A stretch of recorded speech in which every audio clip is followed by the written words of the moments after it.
Hi guys! So mag-withdraw ako ngayon dito sa Metaverse, 420, no? Mag-withdraw ko.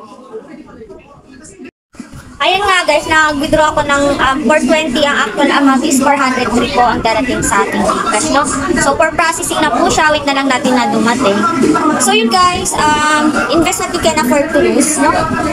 Ay guys, nag-iwan na ako ng 19 pesos para mamaya makapagtaya ako ng 2 pesos dito sa turntable. Araw-araw, yan 20 pesos ang araw. Sa NFT Quantpad, meron po sa Quantpad meron yan. So yun guys, yung habang hinintay natin yung withdraw, kung nag-success, yung jump mining ko guys is, kanina pa ako nag-withdraw dito, mga 3 PM ata. So ayun guys, per processing pa rin siya, and hindi ko alam kung ano yung nangyari, bakit ang tagal ng withdraw nila.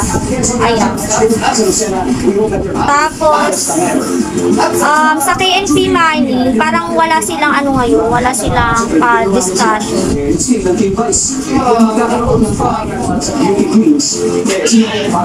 Wait na lang natin dumating Metaverse.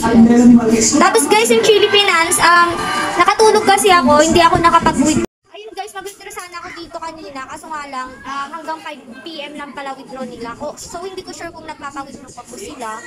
Ay hanggang 6 ba? Ayaw pala hanggang 6 PM. So try ko bukas na withdraw dito.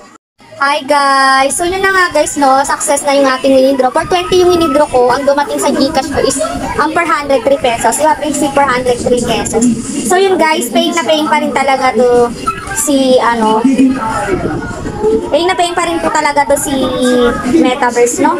So, still paying pa rin guys. Yung grid lang ng grid guys. May libre naman na 20 pesos to. So, palaguin lang po natin, no? Tapos, mas okay pa rin po na mag-recharge kayo para mas malaki pa rin po yung kita nyo. Sana po, magtagal pa to kasi ilang months pa lang to. Nung April 27 kasi nagsimula to. So, May 27, 1 month na siya. May 27. So, magti 3 months na po siya sa July 27.